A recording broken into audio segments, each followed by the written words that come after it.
many of these kids did not have the chance to really complete primary school, let alone middle school. And this is what we're trying to work through is maybe in a number of countries, if you are one of those out-of-school children, you didn't have the chance to complete primary school, maybe if you have access to an AI-supported skill-building program, you could actually bring your skill set to a level where you could have access to a first job, a first dignified job. And so if you cut that off as well, then maybe we leave aside millions of kids who just have then no recourse. And that's where we are a little bit more hesitant to say, this is the plateau, and maybe it should be context appropriate. Maybe in India, in some state, that's going to make sense to have it at 15. With other states, they might say, no, 12 or maybe 18, I don't know. But it should be evidence-based and context appropriate.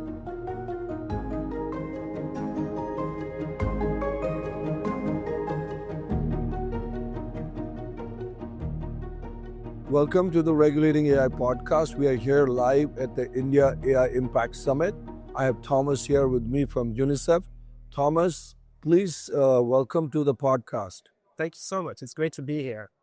Thomas, we have a global audience of policy leaders, AI experts, etc. Tell them a little bit about yourself and what your role and what does the organization do? So I'm the Global Innovation Director for UNICEF.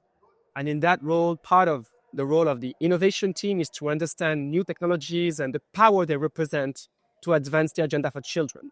So clearly, we are very excited by what Gen AI brings in terms of really moving the needle for learning outcomes, for health outcomes, for climate change in so many ways. We think it's potentially going to revolutionize the impact we have on children and the way we can really help them thrive in ways that were impossible before. But we also want to do that responsibly and carefully, acknowledging that there's a lot about the technology that we don't yet fully understand. And so part of then the work is to connect with other parts of the organization, whether it is our research, Chanti team, our AI chief and the digital team, really looking at governance layers and architectures of how do we embed child rights principles, safety by design, inclusion metrics, all of these elements. So it's about really diving deep, but doing it responsibly and carefully. Thomas, over 1 billion children are now growing up with AI. What are the implications of that? Tell our audience a little bit about that.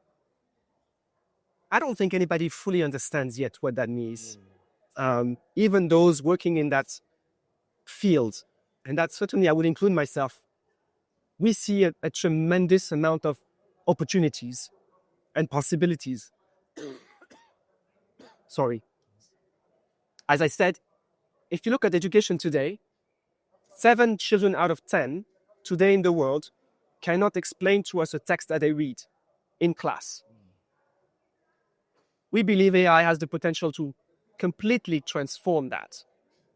Similarly, if you look at text-to-speech and speech-to-text capabilities, we believe we are soon going to revolutionize access to knowledge for children with visual impairments or learning disabilities. So we are looking at generally a revolution in terms of impact. Yet, if you look again at the same education layer, for instance, we need to make sure that as we leverage the power of that technology, we are not going to create a generation of children who are going to actually become less curious, over-dependent, and potentially who are actually going to see their brain change because of an over-reliance on the technology, that they're just going to expect those answers coming from that technology, and that we are by default going to create a generation of children that is going to be less able, less capable.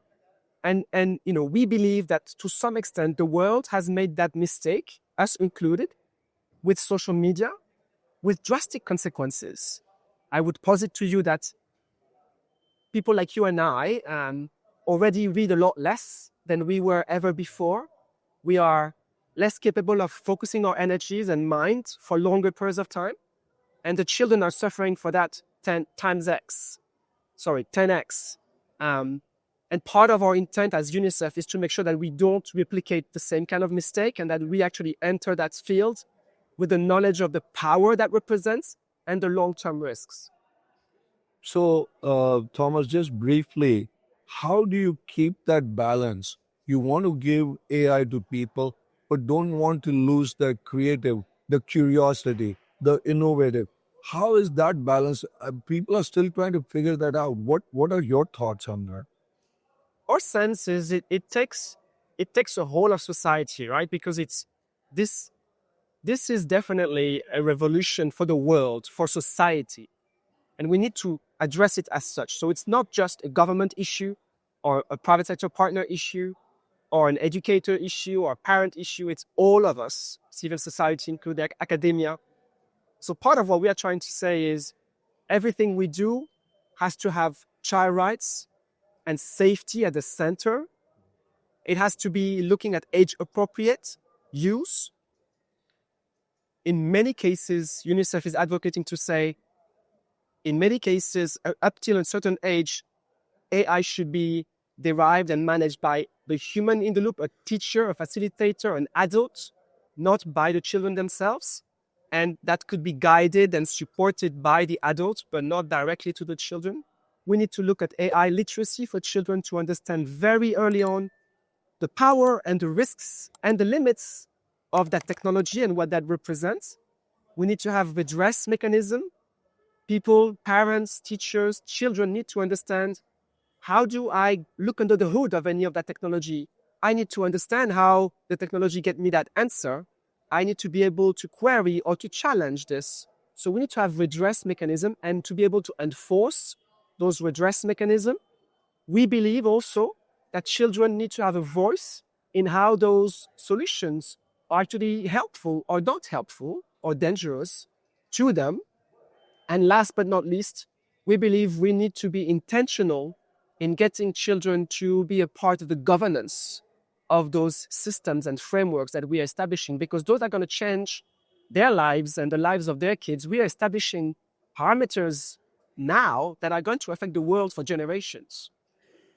So let me just take that a little step further. You made some excellent points. The use of chatbot companions is become very, very prevalent. In the US right now, we have current lawsuits going on where there have been some suicides that have been done by that.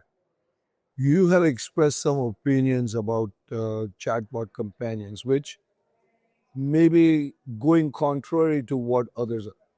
Do you think chatbot companions are a positive influence or a negative influence for children?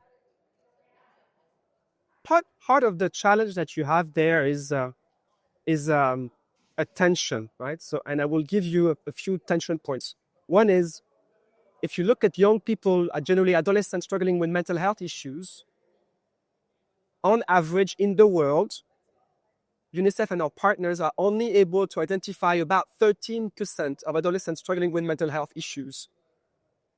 We are only able to visualize and to identify and then to support 13% of them. So we are really struggling to really understand where are these young people struggling with that. And as a result, most of these young people are growing up with unmanaged, unchecked, unfiltered mental health issues, which are going to go worse and worse as they continue to go through life.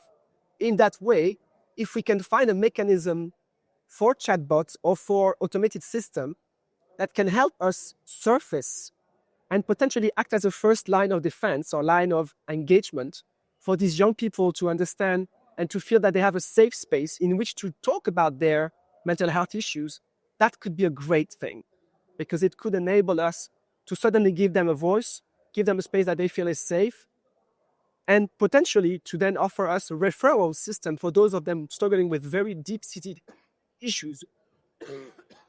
Now, what we want to avoid, however, is what we see again happening with social media and gaming and other things, which is that generations these days are a lot less social and sociable than generations like mine or yours or our parents before. Partly because they find satisfaction and they find what they feel is sufficient engagement through online. And this is some of the danger that we would want to protect against, right? So, and that's the danger of these chatbots, is that they're going to drive, potentially, we need to protect against the risk that they drive more and more isolationism, because that we know has very severe social consequences individually, but also societally. And that's part of what we are saying. We need to strike the right balance. It's not going to be an easy way. And again, it's the power and the risk of that technology. What is the responsibility of these foundation companies as far as the chatbots are concerned? Don't they have some level of, whether it's, I'm talking about companies like OpenAI, Anthropic, Google, etc., who are putting this out? We have the example of social media. That horse is out of the barn now. So, what do we do here that, as you said, gives the positive but prevents the negative? So that's going to be a very tricky one to figure out.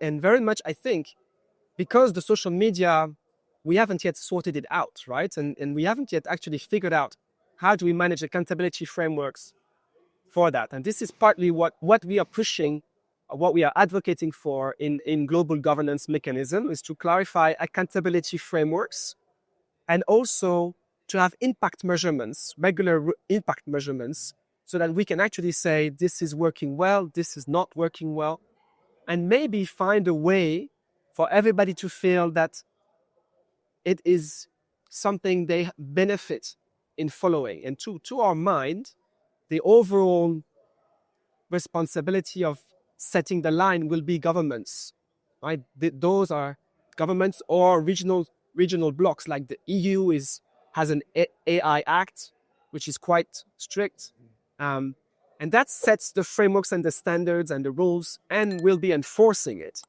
Ideally, that meets to a large extent expectations still of the ability for private sector companies to then still feel that they have space to operate and innovate, and without feeling that they are constrained. And again, to me, part of what will be so important is finding incentives framework for the creators of those solutions to feel that the more transparent they can make those models, the easier it is for anybody to look under the hood and say, okay, we had a child suicide. What happened? Let's look under this together. Let's resolve the issue together. And then we can figure out the accountability issues. To me, to us as UNICEF, the better and the healthier those conversations will be, because everybody benefits once you have those clear accountability frameworks. And then it's in everybody's interest to understand that a parent whose child has gone through this horrible moment has the right to understand what happened and who is responsible. And that should be something that we should all not just appeal for, but really get to. Yeah. Thomas, Australia banned social media for children.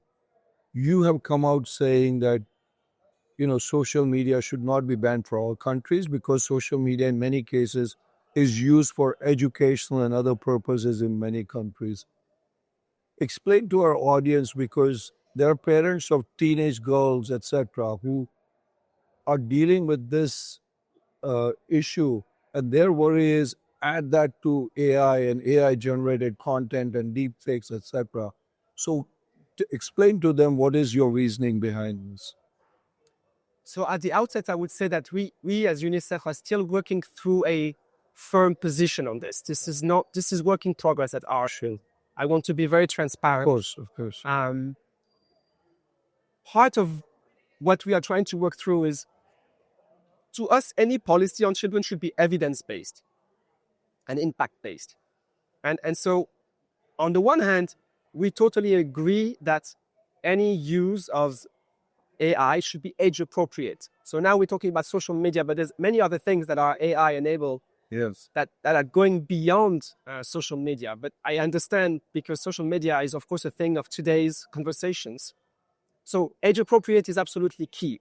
And for instance, again, this is why we're saying, ideally, you don't really want to put an AI tool in the hands of an early childhood kid. They will just not understand what that means, and they won't understand the risk. Everything has to be age-appropriate and guided by a facilitator or ideally a teacher or an adult. Where it gets more tricky is maybe in some context, if we can figure out an AI literacy that enables children to be better able to understand the potential, the risks, the limitations of what they're managing, then we believe that maybe that age appropriateness will change country by country, would be one element. And second element that we are trying to understand with the partners that we work with, and I'll give you an example, in a number of countries that we work with, there are today about 260 million of children out of school. Many of these kids did not have the chance to really complete primary school, let alone middle school. And this is what we're trying to work through is, maybe in a number of countries, if you are one of those out of school children, you didn't have the chance to complete primary school, maybe if you have access to an AI-supported skill building program, you could actually bring your skill set to a level where you could have access to a first job, a first dignified job. And so if you cut that off as well, then maybe we leave aside millions of kids who just have then no recourse. And that's where we are a little bit more hesitant to say, this is the plateau, and maybe it should be context appropriate.